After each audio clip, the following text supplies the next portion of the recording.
Si tu cherches des conseils pour progresser à la guitare, que ce soit en technique ou en improvisation, et qu'en plus tu veux être un guitariste polyvalent, tu es au bon endroit. Salut, c'est Seb du blog guitarexploration.com. Je suis ton prof de guitare, et aujourd'hui nous allons voir ensemble comment créer des plans avec le Caged System. C'est un peu chiant à prononcer, Caged System, ça fait tout aussi bien l'affaire. On va voir comment connecter nos différentes positions, améliorer notre connaissance du manche, et développer de nouvelles idées. C'est parti!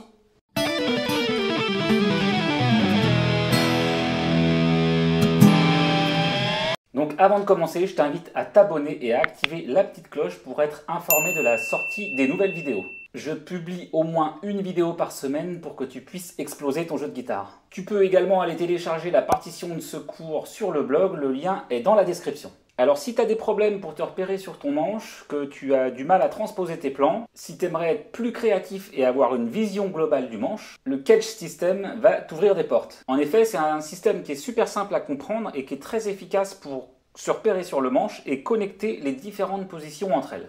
Alors mention spéciale à tous ceux qui ont capté mon jeu de mots sur le Caged System. Le Caged System, ça déboîte, donc cage, boîte, déboîte. Voilà. C'est un peu boiteux, je vous l'accorde. Alors personnellement, j'ai commencé par apprendre les positions de gamme à la guitare. C'est bien plus tard, quand je me suis mis au jazz, que j'ai appris les positions d'arpège, puisque jouer les arpèges, c'est vraiment le meilleur moyen de faire sonner une grille. Et une fois que tu visualises bien tes arpèges, tu rajoutes les notes de passage et tu obtiens ta gamme. Donc c'est très bien d'allier et de visualiser une position de gamme et une position d'accord en même temps. Et ça tombe bien parce que le Caged System, c'est top pour visualiser les arpèges, puisqu'il se base sur les positions d'accords. Je vous donne un exemple sur la position d'accord ouvert de Do majeur. Là, on a notre accord de Do majeur, donc du coup notre arpège. Et ensuite, on peut rajouter les notes de la gamme.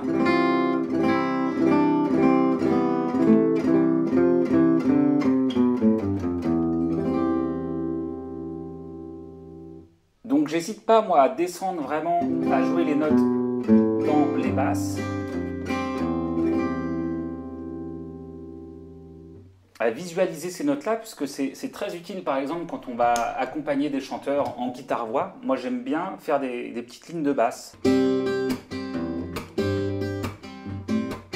je prends la position d'après, ça fait ça.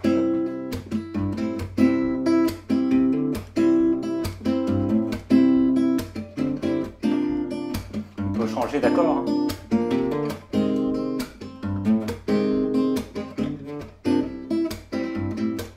La position d'après, c'est ça.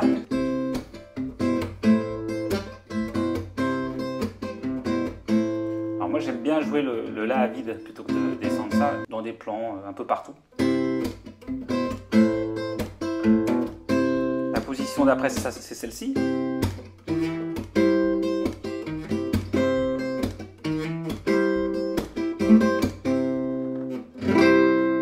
Et ensuite, on a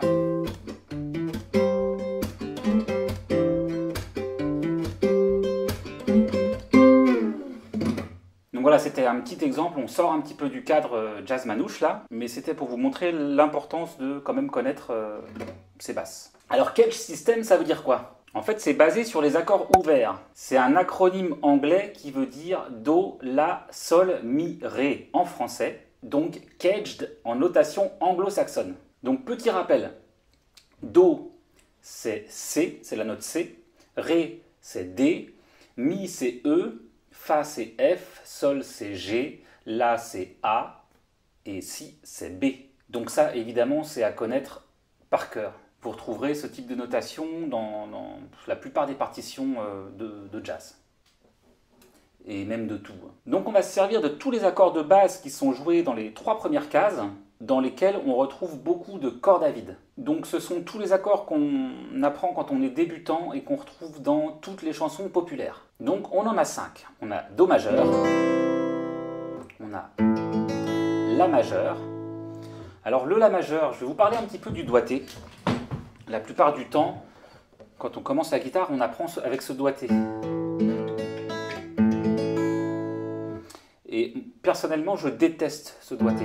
Je trouve qu'on est tout rikiki là, on est tout compressé dans la case. Donc je préfère utiliser celui-ci. C'est en fait, c'est comme si tu jouais un La7 et tu rajoutes l'index ici. Donc il y a beaucoup plus de place. La mineure.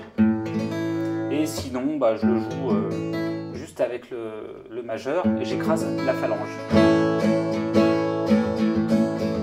Moi je peux le faire parce que j'ai les phalanges assez souples. Ensuite on a le Sol majeur. Ensuite le Mi majeur. Et le Ré majeur.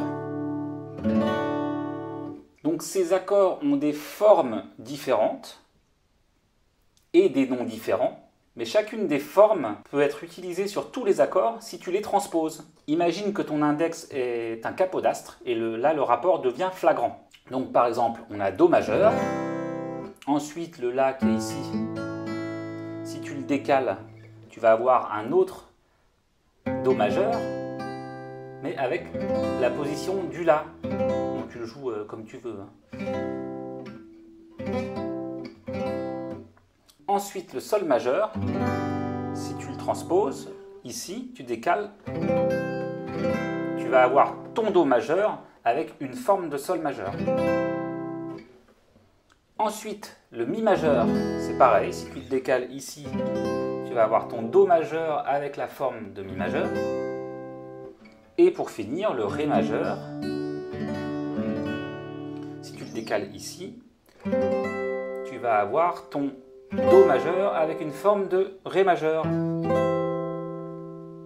Et ensuite, tu retournes à l'octave.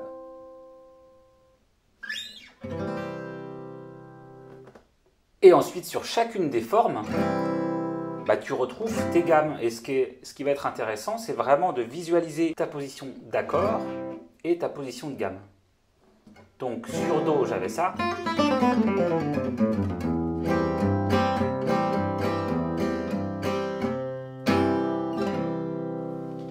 Ensuite, la deuxième position, donc Do majeur avec la forme de La majeur, ça va donner ça.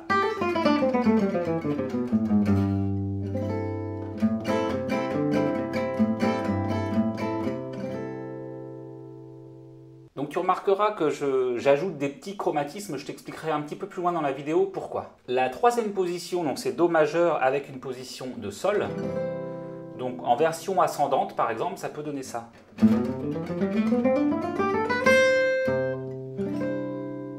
Donc là, je rajoute une petite neuvième, je trouve ça beau. Et en descendant, ça fait ça.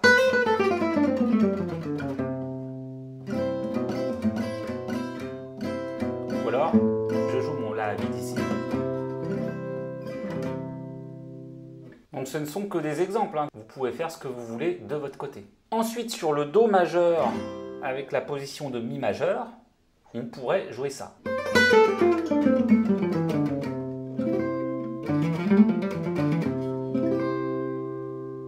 Ensuite, sur la position de Do, avec une forme de Ré, on peut jouer ça.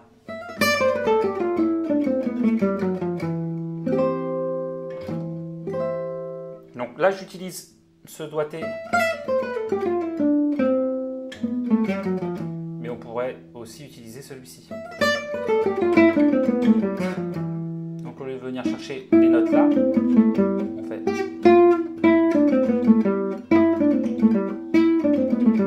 Peu importe. Donc j'arrive ici. Alors ça, c'est vraiment c'est le Ré majeur avec le Mi à la basse. Donc c'est une position d'accord qui est vraiment typique du jazz manouche.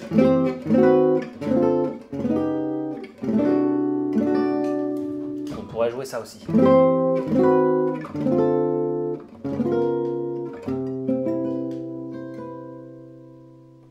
Et la dernière position, on retrouve le Do à l'octave.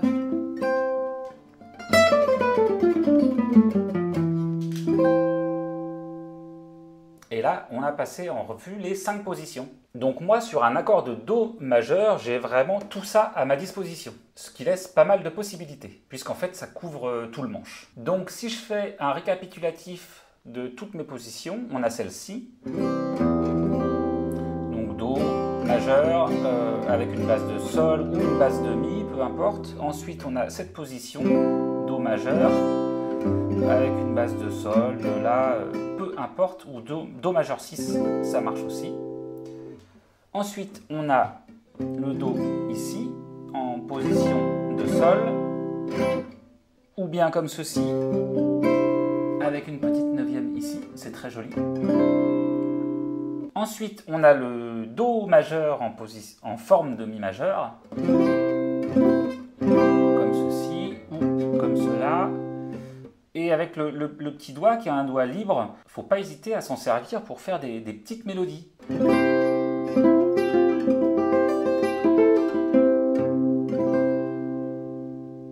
Ensuite, on a la position de Do en forme de Ré, qui est celle-ci.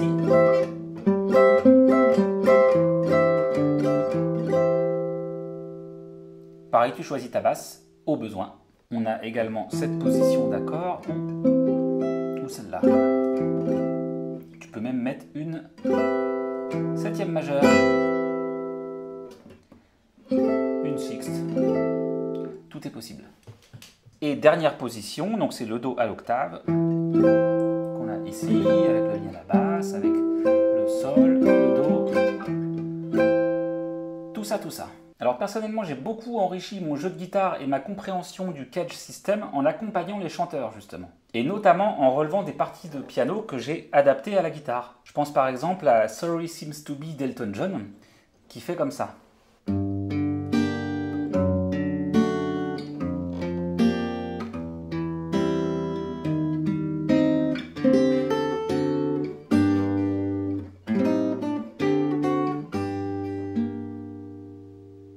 Donc là, on a une forme de Sol mineur, ensuite Ré majeur, basse Fa dièse, Si bémol 6 avec une basse de Fa, Do majeur, basse de Mi, Do mineur, basse de Mi bémol, etc. Alors maintenant, on va voir comment connecter les positions du catch system et on va utiliser les 5 formes pour créer des lignes mélodiques qui vont nous permettre de nous déplacer sur tout le manche. Et pour connecter les positions entre elles, on va faire des démanchés. Et le moyen le plus simple, c'est de démancher soit avec l'index, soit avec le petit doigt.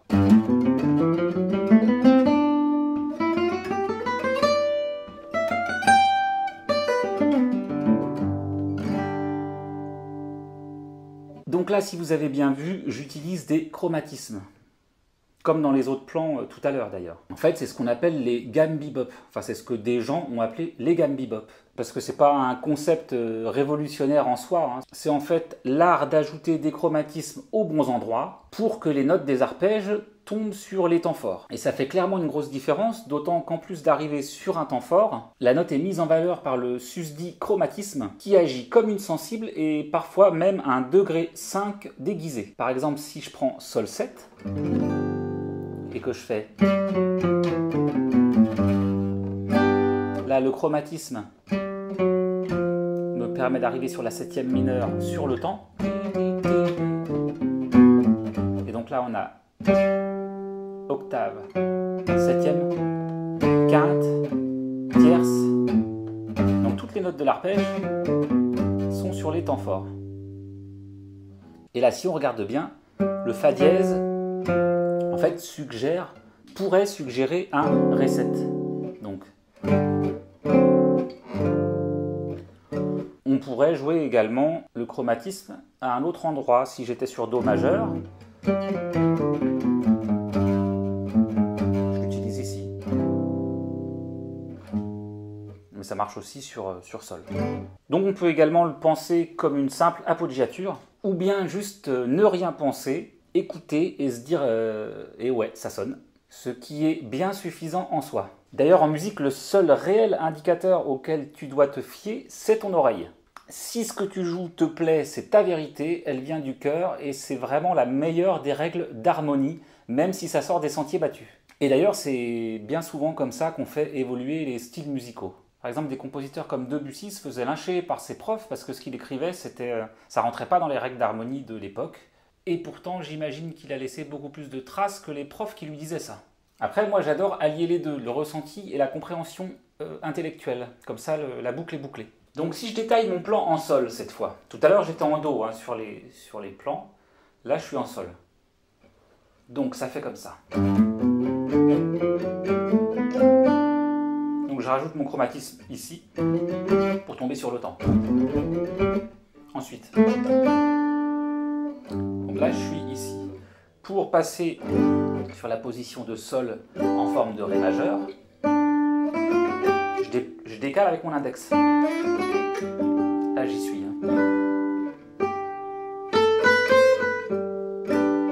Donc, je suis ici. Là, je décale avec mon petit doigt et je me retrouve en Sol majeur avec ma position de Do majeur. Et ensuite, je viens sur ma position de Sol en forme de Sol majeur. Pareil, en chromatisme. Donc je passe pas par la position de Sol qui a la forme de La. Je passe directement de La à de La. On était là, hop.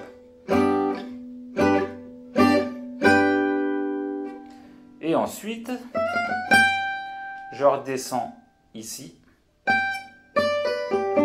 Donc là, on a la forme de Do majeur. Je reviens avec l'index en forme de Mi majeur.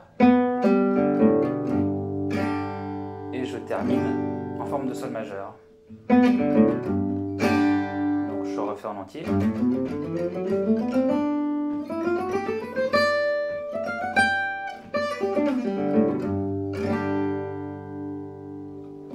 Et sur la forme de La majeure, je pourrais jouer exactement le même plan à l'octave.